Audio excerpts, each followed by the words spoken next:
memberi puji-pujian, yang bisa memuji Tuhan, yang bisa menyembah Tuhan, tetapi Tuhan hendak mengatakan untuk kiranya mereka alihkan setiap bibir mereka dalam penyembahan serta beribadah kepada Tuhan. Itu adalah sebagai pujian yang dapat mereka lakukan dalam kemuliaan Tuhan. Seperti dalam ayat 10 dikatakan tadi bahwa umat Israel yang terserak sampai ke negeri yang jauh seperti Ethiopia akan kembali dan membawa persembahan kepada Tuhan. Artinya bahwa di sana mereka mampu menceritakan keberadaan kehidupan mereka yang telah menyadari kesalahan dan bertobat dan tidak akan dipermalukan oleh Tuhan karena dosa-dosa yang lama. Melalui proses pemurnian, Tuhan sendiri yang akan menyucikan, mendamaikan dan melindungi umatnya dari sikap sombong, dari sikap yang angkuh, dari sikap yang congkak, dan Tuhan akan menyingkirkan orang-orang yang seperti itu, seperti yang dicatat dalam ayat yang ke-11. Karena itu dikatakan selanjutnya bahwa umat yang tersisa adalah mereka yang memiliki kerendahan hati dan bergantung penuh kepada Tuhan. Mereka mengubahkan hati mereka, mereka yang dahulu angkuh menjadi rendah hati. Mereka tidak lagi berdusta, mereka tidak lagi berbuat curang, mereka tidak lagi menipu, dan mereka akan mengalami hidup dalam damai karena rasa aman seperti domba di padang rumput yang Tuhan janjikan bagi mereka. Bahwa setiap orang yang ingin bertobat, yang ingin dipulihkan, janjinya mereka akan diberkati. Karena itu dia katakan, janganlah takut, karena dialah Allah sebagai pahlawan yang telah terus membentengi dan menyertai kehidupan. Sehingga Yerusalem diajak untuk bersukacita, bersorak-sorak akibat mereka terbebas dari sebuah hukuman yang telah dialami ketika mereka ada di penjara. Ini yang dapat memberi perhatian bagi kita bahwa ternyata kita yang kadang-kala memiliki kemauan untuk bisa berubah dengan setiap karakter kehidupan kita, mulai dari kita berpikir dan berucap, tetapi kadang-kala kita terjebak dengan segala keakuan dan keegoisan. Karena itu, apa yang perlu kita dapati untuk bisa memahami tentang sebuah pernyataan atau implikasi iman kita dalam bagian bacaan kita yang kita dengar? Bahwa semua kita pernah melakukan salah. Tidak ada yang tidak tersandung dalam sebuah kekeliruan. Tidak ada satupun yang mengalami kehilafan dalam kehidupan di tengah kehidupan bersama. Tapi kita pun tidak pernah terlepas dari bagian kelemahan kita sebagai manusia. Namun jika kita ada dalam sebuah penyesalan dari setiap apa yang kita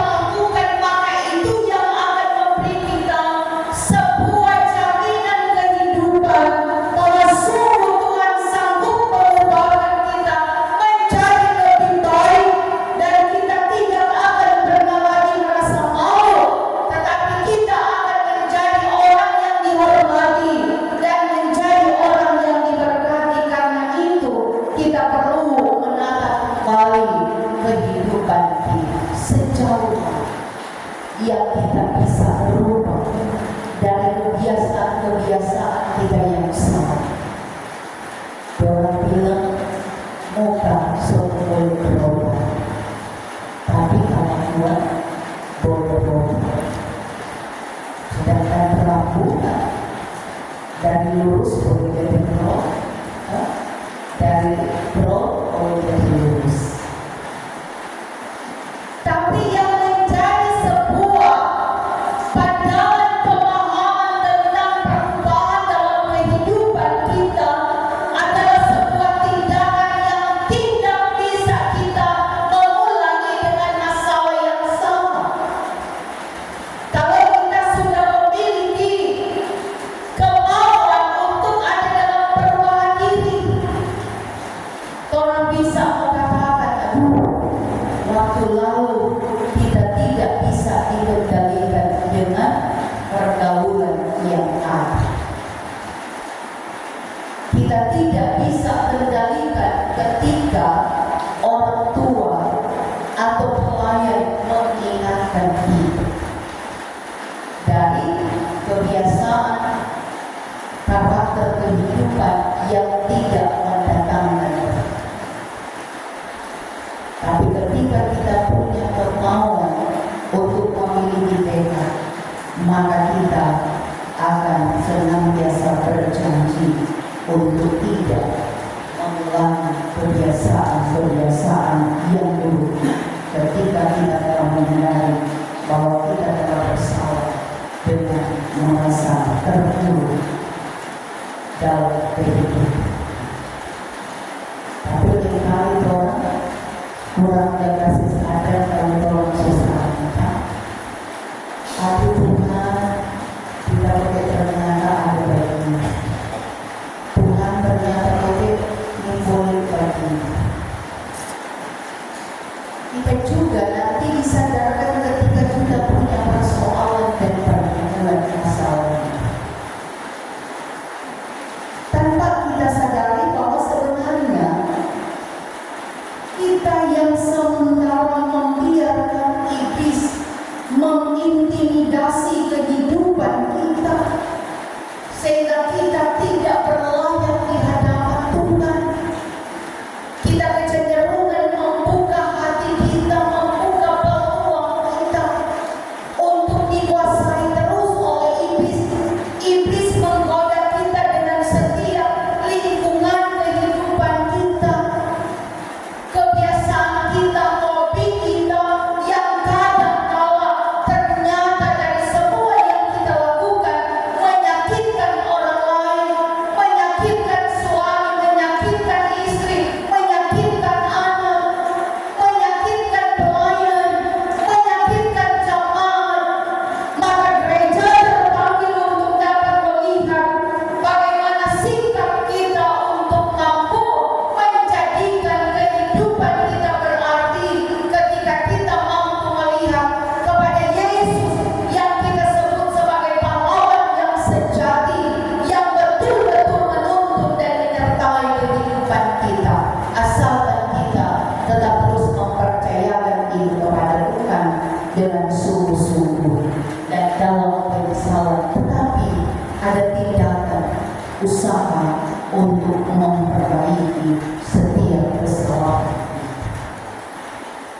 Karena itu saudara-saudara yang dikasihi Tuhan, menjaga setiap pikiran adalah semua kunci dari hati.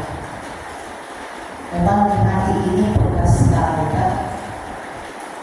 Karena itu ketika kita menjaga hati supaya tetap baik, akan terpancar dari sebuah pikiran yang positif dan menjaga mulut kita agar dapat mengeluarkan perkataan-perkataan yang bersih.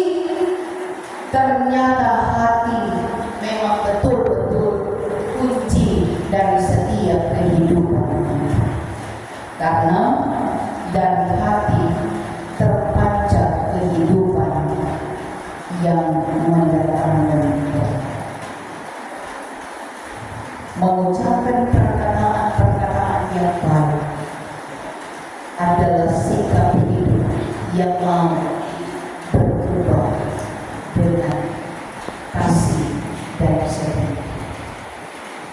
Karena itu, ketika kita tetap terus ada dalam perkataan-perkataan yang kotor, sembrono, bahkan pun menyebarkan hoas, menjelek-jelekan orang, menjatuhkan orang lain lewat perkataan, marilah mulai sekarang kita berubah. Pakai mulut kita untuk memuji, pakai mulut kita untuk berkata yang benar, pakai mulut kita untuk bersaksi yang benar, dan pakai mulut kita untuk menyapa sesama kita dalam kehidupan kita, agar kita tetap terus diberkati dalam kasih setia.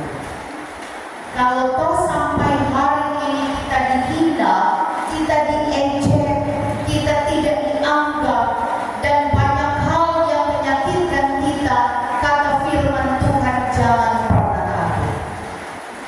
Karena Dialah Allah sebagai Tuhan yang disebut sebagai pahlawan yang sejati, yang akan tetap terus memberi kemenangan di tengah kehidupan kemelut yang kita hadapi dan jalani di tengah dunia ini. Karena itu yang perlu kita baharui adalah hati dan pikiran, perkataan dan tindakan kita, untuk semuanya menjadikan berarti bagi kemuliaan dan keagungan Tuhan. Sehingga tema ibadah kita, Tuhan Allah pahlawan yang memberi kemenangan, betul-betul ada dan berpihak dalam kehidupan setiap orang yang percaya kepada. Tantangan, persoalan, masalah yang kita hadapi silih berganti, kita tidak pernah takut dan khawatir ketika kita punya Tuhan yang menjadikan sebagai pahlawan yang sejati dalam hidup. Karena Dialah satu-satunya yang bisa menyelesaikan, memberi jalan keluar dari setiap pergumulan dan persoalan kehidupan kita. Karena itu, hiduplah dalam keteladanan sebagai pahlawan yang sejati, yang mampu memberi yang terbaik, yang mampu memberi keadilan dan kebenaran. Tidak sekedar kita memberi kata-kata, tetapi kita mampu rela berkorban lebih dari diri kita sendiri bagi banyak orang, sebuah kesaksian yang bisa kita nyatakan dalam hari-hari ini. Maka Tuhan Yesus yang adalah pahlawan yang sejati akan tetap terus membawa kita pada sebuah kemenangan atas perbuatan besar ajaibnya